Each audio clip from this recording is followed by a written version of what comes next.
உலகெங்கிலும் வாழக்கூடிய டிஎன்டிவி தமிழ் ஊடக பார்வையாளர்களுக்கு அன்பு வணக்கம். தமிழ் தேசியம். தமிழ் தேசியம்னா என்ன தோழர் அப்படின்னு கேட்குறது யாரான்னு வந்து பார்த்தீங்க அப்படின்னா, அவர்கள் தங்களை தமிழர்களாக ஏற்றுக்கொள்ளாத திராவிடர் என்று கருதி கொண்டிருக்கக்கூடிய ஒருத்தராக இருக்காங்க. அடுத்தது இவங்க தான் கேள்வி கேட்குறது, தமிழர்னா எப்படி தோழர் வந்து நீங்கள் பிரித்து பார்ப்பீங்க? யாரா கேட்குறதுன்னு வந்து பார்த்தீங்கன்னா, நல்லா உத்து பார்த்தீங்கன்னா இவங்க பூரா வந்து இந்த தங்களை திராவிடர்களாக கற்பனை செய்து கொண்டிருக்கக்கூடிய இவங்க தான் கேட்பாங்க. அல்லது தங்களை தமிழர்கள் என்று ஏற்றுக்கொள்ளாதவர்கள் இவங்க தான் கேட்பாங்க. தமிழர்களுக்கு இந்த கேள்வியே வராது. இதுவரைக்கும் நான் இந்த ஒரு 2009க்கு பிறகு தமிழ்நாட்டில் தமிழ் தேசிய எழுச்சி ஏற்பட்டதற்கு பிறகு வந்து பார்த்திங்கன்னா, தமிழர்களிடையே ஒரே கேள்வி தான் வரும். நமக்கு அவங்க கேட்டது, இப்போ நம்மளை திராவிடர்னு சொல்கிறாங்க, நம்மளை வந்து இந்த மாதிரி தமிழர்னு சொல்கிறாங்க, எது சரி அப்படின்னு ஒரே கேள்வி, ஒற்றை கேள்வியோடு முடிச்சிடுவான். அவங்ககிட்ட போய் நீங்கள் வந்து இல்லைல்லப்பா, நீங்கள் தமிழை தாய்மொழியாக கொண்டவர்கள், தாய் தந்தை தமிழராக இருக்கக்கூடியவர்கள், அல்லது வேற நீங்கள் ஒரு கலப்பு ஒரு தேசிய இனத்தினுடைய குழந்தையாக இருந்தாலும் கணவன் மனைவியாக இருந்தாலும் நீங்கள் முழுமையாக தமிழை உள்வாங்கிக் கொண்டு தமிழ்தான் எமது மொழி, தமிழ்தான் எமது தாய்மொழி, தமிழினுடைய சிறப்புகளை நான் மதிக்கிறேன் என்று உளப்பூர்வமாக ஆன்மபூர்வமாக ஏற்றுக்கொண்டவர்களையும் நம்ம வந்து நீங்கள் தமிழர்கள்னு நம்ம அழைக்கலாம். ஆனால் நீங்கள் வந்து நான் ஒத்துக்கவே மாட்டேன், தமிழர்னு எந்த போய் லேபில் டெஸ்ட் எடுத்தீங்க, தமிழர்னு எப்படி டெஸ்ட் எடுத்தீங்க அப்படின்னு கேள்வி கேட்குறான் பார்த்தீங்களா? இவனெல்லாம் வந்து பார்த்திங்கன்னா குதர்க்கவாதிகளே தவிர இவர்கள் தமிழர்களாகவே இல்லை. தமிழர்களிடமே இந்த கேள்வி மிக எளிய கேள்வி தான் எழும். நம்ம எது சரி அப்படின்னு ஒரே வார்த்தையில் கேட்பாங்க. இதுதான் சரி, இதுதான் நம்மலாம் தமிழர்கள்ப்பா அப்படின்னு சொல்லிட்டு சரின்ட்டு அவங்க பாட்டில் போயிட்டாங்க. இப்படி தான் வந்து நூற்றுக்கணக்கான ஆயிரக்கணக்கான பேரை நான் வந்து பார்த்துருக்கேன் இந்த 14 ஆண்டு காலமாக 2009ற்கு பிறகு. எனவே தமிழ் தேசியம்னா என்ன அப்படின்னு உருட்டுறவன் பூரா வந்து பார்த்திங்கன்னா, அவன் திராவிடத்தையோ அல்லது தன்னை திராவிடவாதி, பெரியாரியவாதி, மார்க்சியவாதி, அம்பேத்கரியவாதி என்றெல்லாம் நிறைய எல்லாத்தையுமே வந்து சேர்த்துக்கிட்டு மணியரசன் ஐயா சொல்கிறது போல் கருவாட்டு சாம்பார், கருவாட்டு பொரியல், கருவாட்டு ரசம், கருவாட்டு மோர் வைக்கக்கூடிய ஆட்களாக தான் இவங்கெல்லாம் இருக்காங்கன்னு பார்க்குறோம். ஏனென்றால் ரொம்ப தெளிவான ஒன்றுங்க. நமக்கு வந்து பார்த்திங்கன்னா ஒரு மார்க்ஸ் அப்படின்னா ரைட், நான் ஒரு மார்க்சியவாதி, இந்த மார்க்ஸை தான் நான் பின்பற்றுவேன் அப்படின்னு சொன்னால் பரவாயில்ல. அடுத்தது வந்து பார்த்திங்கன்னா நான் அம்பேத்கரியவாதி அப்படின்னா நான் அவருடைய கொள்கைகளை பின்பற்றக்கூடிய அம்பேத்கரியவாதி அப்படின்னு நம்ம சொல்லிக்கலாம். இது ரைட்டு. நான் பெரியார் என்னுடைய கொள்கைகளை நான் பின்பற்றுறேன், நான் ஒரு பெரியாரியவாதி அப்படின்னு சொன்னால் பரவாயில்ல. உலகத்திலேயே இல்லாதவாறு வந்து பார்த்திங்கன்னா நம்ம ஊரில் தான் மட்டும் என்ன சொல்லுவான், தன்னை பெரியாரியவாதி, மார்க்சியவாதி, அம்பேத்கரியவாதி என்று மூன்றையும் ஒன்று சேர்த்துக்குவான். இதில் நல்லா கவனித்து பார்த்திங்கன்னா இந்த மூன்றுக்குமே இடையில் அடிப்படை வேறுபாடுகளே நிறைய இருக்குது. என்னடா ஒற்றுமைன்னு உங்கள்கிட்ட போய் கேட்டால் இது உருப்படியாக சொல்ல தெரியாது. முதல்ல இன்று வரையிலும் திராவிடம் என்றால் என்னப்பா பொருள் சொல்லுங்கடான்னா ஒருத்தும் கூட தெளிவாக சொல்லலை. காலையில் ஒன்று சொல்கிறான், மத்தியம் ஒன்று சொல்கிறான், ராத்திரி ஒன்று சொல்கிறான். ரிசர்ச்சர் என்று சொல்லக்கூடிய ஆய்வறிஞர்கள் வந்து இண்டோ ஆரியன் அதே போல் வந்து டிராவிடியன் அப்படின்னு அந்த காலத்தில் ஒரு பொதுவாக ஒரு அழைப்பதற்காக பிரிக்கப்பட்ட சொல்ல தான் இன்னும் கூட வந்துட்டுருக்காங்க. நான் ஏற்கனவே வந்து பார்த்திங்கன்னா அமர்நாத் ராமகிருஷ்ணன் போன்ற ஆய்வறிஞர்கள், பாலகிருஷ்ண ஐஏஎஸ் போன்றவர்கள்லாம், இவர்களெல்லாம் வந்து பார்த்திங்கன்னா குறிப்பாக பாலகிருஷ்ண ஐஏஎஸ் போன்றவர்கள்லாம் ஐராவத மகாதேவனுடைய அந்த வழியை பின்பற்றி அந்த திராவிடம் என்கிற கோட்பாட்டிலே இறுக பிடித்து கொண்டு நின்று கொண்டிருக்கிறவர்கள் அப்படின்னு பார்க்க எதுக்கு அப்படி அடம்பிடிக்கிறாங்கன்னு தெரியல. ஆனால் இப்போ வந்து பார்த்திங்க அப்படின்னா ஒரு கடந்த ஒரு 4-5 நாட்களுக்கு முன்பாக சென்னை பல்கலைக்கழகத்தில் நடைபெற்ற ஒரு நாள் கருத்தரங்கில் வந்து பேசிய அமர்நாத் ராமகிருஷ்ணன் ஒரு டிஎன்ஏ டெஸ்ட் பண்ணோம், அதில் வந்து பார்த்திங்கன்னா அது டிராவிடியன் அப்படின்னு ஒரு வார்த்தை சொல்லிவிட்டு அதுக்கு பிறகு அப்படியே மாற்றிட்டார், இது சவுத் இந்தியன் ஆன்செஸ்டர்ஸ் அப்படின்னு மாற்றுறாரு. இன்னொரு ஆன்செஸ்டரும் சவுத் இந்தியன் ஆன்செஸ்டரும் அப்படின்னு சொல்கிறாங்க. இன்னுமே நீங்கள் வந்து பார்த்திங்கன்னா அந்த திராவிட பித்திலிருந்து, அந்த திராவிட பித்து நிலையிலிருந்து வெளியே வர முடியாமல் இவர்களை தவிர்க்கிறாங்கன்னு பார்க்குறோம். டிராவிடியன் அப்படிங்கிறது வந்து இந்த சொல்லை வந்து கால்டுவெல் என்கிற பிரிட்டிஷ்காரன் தான் பயன்படுத்தினா.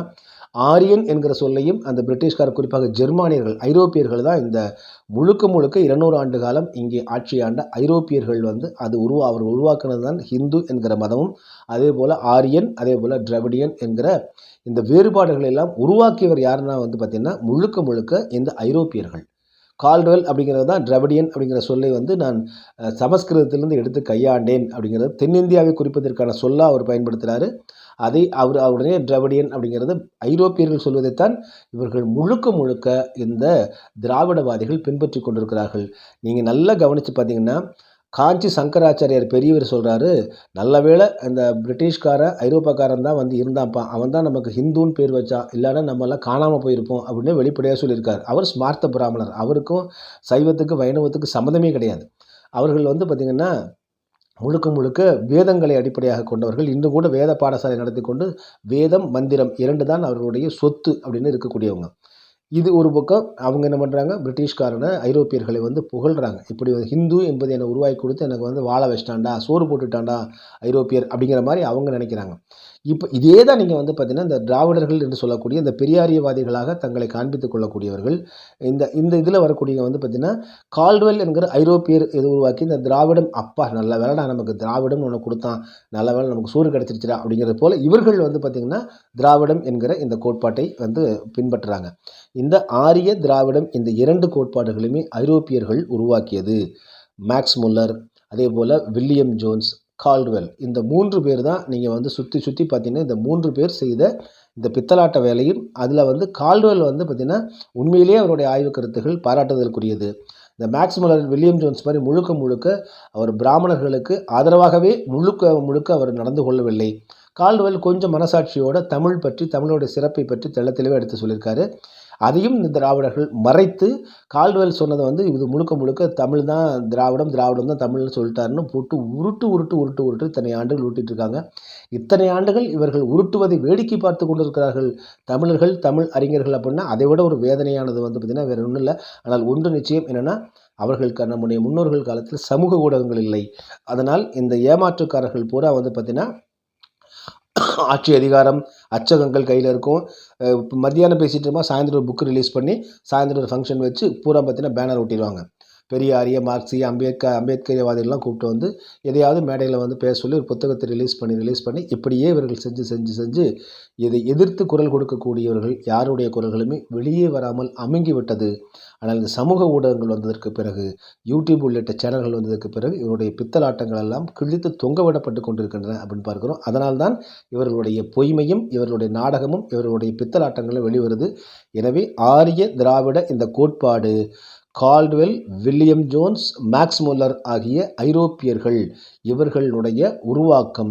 இந்த உருவாக்கத்தை வைத்து கொண்டு தான் பிராமணர்கள் பிழைத்து கொண்டிருக்கிறார்கள். இந்த பக்கம் திராவிடர்கள் என்று சொல்லக்கூடிய தெலுங்கு நாட்டுக்கும் போக முடியாது, தமிழ்நாட்டில் இருக்க முடியாமல் இரண்டாம் கட்டான்களில் இருக்கக்கூடிய இவர்கள் வந்து தங்களுக்கான ஒரு தனி அடையாளத்தை உருவாக்குவதற்கும் அவர்களுக்கு கீழே வந்து தமிழர்களை அடிபணிய வைப்பதற்குமான எப்படி பிராமணியம் சத்திரியன், வைசியன், சூத்திரன் என்று தமக்கு கீழே வந்து அடிமைகளை உண்டாக்குகிறதோ அதுபோல் அந்த திராவிடர்களும் அதுக்கு கீழே தமிழர்களை வந்து நம்ம எல்லோருமே திராவிடர்கள் என்கிற முகமூடி அணிவித்து ஒரே பேட்டன் தான். இது வந்து பார்த்திங்கன்னா ஒரு நாணயத்தின் ஒரு பக்கம் வந்து திராவிடம், இன்னொரு பக்கம் பிராமணியம் என்கிற ஆரியம் அப்படிங்கிறத நீங்கள் வந்து எல்லா ஆய்வு முடிவுகளுமே நம் ஆழ பார்த்தால் தெளிவாக தெரியும். எனவே இந்த ஆய்வறிஞர்களுமே இன்னமும் இந்த பித்திலிருந்து வெளிவராமல் இருக்காங்கன்னு நம்ம பார்க்க முடிகிறது. எனவே தான் இந்த திராவிட ஆரிய கோட்பாடுகள் ஐரோப்பியர்கள் வந்து உருவாக்கிறது. ஐரோப்பியர்களை பின்பற்றி கொண்டு தான் இவர்கள் வாழ்கிறாங்க.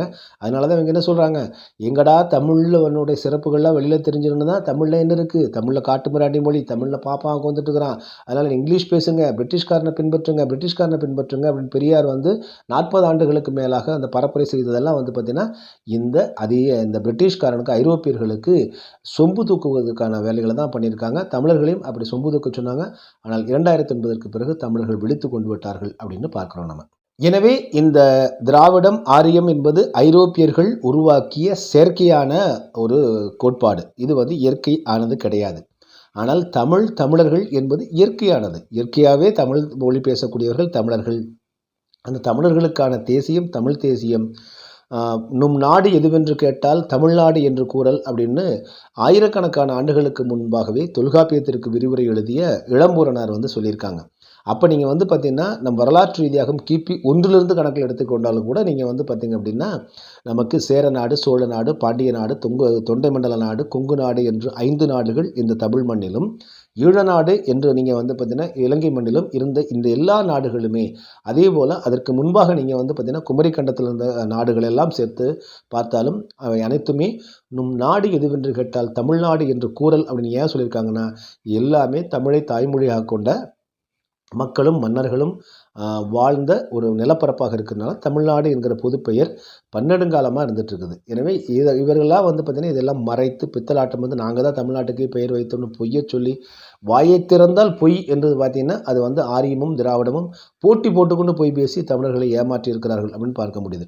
இப்படிப்பட்ட நிலையில் இப்போ நீங்கள் தமிழ் தேசியத்திற்கு தேவை என்னென்னா குழப்பமில்லாத தெளிவான நீங்கள் வந்து தமிழர்கள் அவர்கள்தான் தமிழ் தேசியத்தினுடைய தேவையாக இருக்காங்க. அதே போல் இப்போ அட்வைஸ் அம்புஜங்களாக அட்வைஸ் வந்து கருத்து கந்தசாமிகளாகத்தான் பல பேர் இருக்கிறத பார்க்க முடியுது. எங்காவது 4 சுவத்துக்குள்ளே மொபைல் ஃபோனையோ அல்லது லேப்டாப்லேயோ உட்காந்துட்டு சீமான் இப்படிலாம் பண்ணியிருக்கூடாங்க தமிழ் தேசியம். இப்படிலாம் அந்த தமிழ் தேசியம் கிடையாதுங்க. தமிழ் தேசியம்னு என்னென்னு தெரியுமா தோழர்? தமிழ் தேசியம்னா தோழர் அப்படி இப்படி இப்படி இப்படி இப்படி செய்கிறாரு.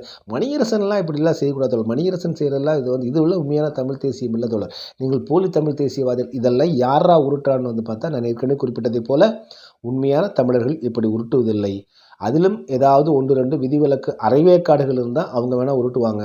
ஆனால் பெரும்பான்மையாக உருட்டுவது தங்களை தமிழர்கள் போல காட்டிக் கொண்டிருக்கக்கூடிய இந்த திராவிட இந்த கோட்பாட்டை பின்பற்றியிருக்கக்கூடிய பொய்யான திராவிட கட்டமைப்பை பின்பற்றி கொண்டிருக்கக்கூடிய இந்த 2 கட்ட ஆண்கள் தான் அப்படிங்கிறது நம்ம தெளிவாக தெரிஞ்சுது. எனவே இதெல்லாம் நீங்கள் இந்த 2009 வடிகட்டி ஆகிவிட்டதுனே சொல்லலாம். இயற்கையாகவே அவர்கள் வடிகட்டப்பட்டு விட்டார்கள். இப்படி தெளிவாக அவங்களே நீங்கள் சமூக ஊடகங்களே எக்ஸ்போஸ் ஆகுறாங்க. யாரெல்லாம் நீங்கள் தமிழ் தேசியத்துக்கு எதிராக இருக்கிறார்கள் என்கிற பெயரில் ஒன்று தமிழர்களாக இருந்து கொண்டு அவர்கள் வந்து அறியாமல் இருக்கக்கூடியவங்க இருக்காங்க. இன்னொன்று வந்து பார்த்திங்கன்னா வேண்டுமென்றே அவர்கள் வந்து திராவிடர்களிடம் கிடைக்கக்கூடிய பணம் பொருள் ஏதாவது சுகங்களுக்கு இன்பங்களுக்கு அடிமையானவர்கள், கொத்தடிமையானவர்கள். அப்படி விருதுக்கு வாக்கப்பட்டவங்க. மேடை கிடைச்சா போதுண்டா நமக்கு சமோசாவும் டீயும் பிஸ்கட்டும் கொடுத்து ஏதாவது மேடையில் பேச வைக்க மாட்டாங்களா என்று காத்து கிடக்கக்கூடியவர்களுக்கு, அதே போல் விருதுகள் யாராவது கொடுக்க மாட்டாங்களா, ஏதாவது வாரியத்தில் பொறுப்பு கொடுக்க மாட்டாங்களா என்று இப்படி வந்து பார்த்திங்கன்னா தவம் கிடக்கக்கூடிய பஞ்சப்பராரிகளாக தெரிந்து கொண்டிருக்கக்கூடிய, அதை வந்து இலக்கிய பஞ்சப்பராரிகள், பேச்சு பஞ்சப்பராரிகள், அதே போல் வந்து பார்த்திங்கன்னா இந்த ஊடக பஞ்சப்பராரிகளாக தெரிந்து கொண்டிருக்கிறது தான் நீங்கள் வந்து பார்த்திங்கன்னா திராவிடத்தின் பின்னாடி சுற்றிக்கிட்டு இருக்கான்னு பார்க்க முடிகிறது. இன்னொரு தரப்பு தமிழ் தேசியத்துக்குள்ளே இருந்து கொண்டு அவர்கள் வந்து கருத்து ரீதியாக அவர்கள் வைக்கக்கூடிய விமர்சனங்கள், கேள்விகள், கொள்கைகள் அதெல்லாம் நீங்கள் வந்து தனி, அதை நம்ம வந்து குறையே சொல்லலை. கருத்து ரீதியாக நீங்கள் வந்து நாம் தமிழர் கட்சியோ நீங்கள் கேட்கலாம்.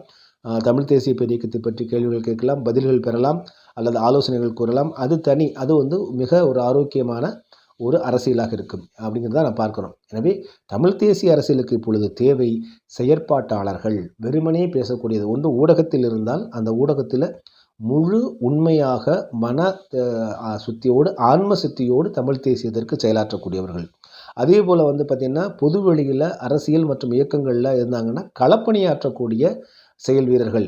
ஒரு தலைமை, ஒரு நாம் தமிழர் கட்சி அப்படிங்கிற ஒரு கட்சியை உருவாக்கி 13 ஆண்டு காலம் கொள்கையில் தடம் மாறாது சென்று கொண்டிருக்கக்கூடிய ஒருவர் வந்து பார்த்திங்கன்னா நீங்கள் இப்படி அறிக்கை விடக்கூடாது, நீங்கள் இவருக்கு வாழ்த்து சொல்லக்கூடாது, நீங்கள் இவருக்கு வந்து நீங்கள் வந்து கண்டனம் தெரிவிச்சிடக்கூடாது அப்படிங்கிற அட்வைஸ் எல்லாம் விட்டுட்டு அந்த தளத்தில் இருக்கவர்களுக்கு 13 ஆண்டு காலம் இரவு பகலாக இப்படிப்பட்ட அதிமுக திமுக என்கிற கொழுத்து தின்று கொழுத்த வந்து அரசியல் கட்சிகள் இருக்கக்கூடிய இடத்துல 13 ஆண்டு காலம் சர்வைவலாகி நின்று 30 லட்சம் வாக்குகளுக்கும் அதிகமாக பெற்று இன்றும் லட்சக்கணக்கான இளைஞர்களை வந்து ஒருங்கிணைத்து வைத்திருக்கக்கூடிய அந்த செயல் செய்யக்கூடிய அவங்களுக்கு தெரியாதா யாருக்கு எப்போ அறிக்கை விடணும், யார் நம்முடைய எதிரிகள், யார் நம்ம துரோகிகள் என்று அது கூட தெரியாமலாம் அந்த தலைமை பொறுப்பில் வந்து நாம் தமிழர் கட்சியினுடைய தலைமை ஒருங்கிணைப்பாளர் திரு சீமான் அமர்ந்திருப்பார். இத்தனை பேருக்கு சிம்ம சொப்பனமாக இருந்து கொண்டிருக்கக்கூடிய அவருக்கு வந்து இதெல்லாம் நீங்கள் வந்து ஒரு ஆலோசனையாக சொல்லலாம். ஆனால் இதில் நீங்கள் கவனத்துக்கு தவறி வந்திருக்கலாம், இது நீங்கள் உங்களுக்கு தெரியப்படுத்துங்கிறது வேறு. அதை விட்டுட்டு நீங்கள் இப்படி செய்யக்கூடாது மிஸ்டர் சீமான் அப்படி செய்யக்கூடாது இப்படி செய்யக்கூடாதுன்னா இந்த கருத்து கந்தசாமிகள் வேலையெல்லாம் தமிழ் தேசியத்திற்கு ஆகாது.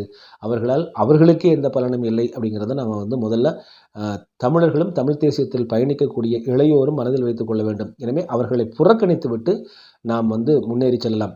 இப்படித்தான் ராஜீவ்காந்தின்னு ஒரு பையன் வந்து ஐயோ தமிழ் தேசியம் விட்டுட்டு போயிட்டாரு, தமிழ் தேசியனுடைய அறம் என்ன ஆகிறது, இன்னைக்கு தமிழ் தேசியம் என்ன ஆகிறது, தமிழ் தேசியமே ஒட்டுமொத்தமாக போயிருந்து வந்து பார்த்திங்கன்னா அங்கே போயிட்டு அவர் வந்து உதயநிதிக்கு துதிபாடி கொண்டிருப்பதை பார்க்க முடிகிறது.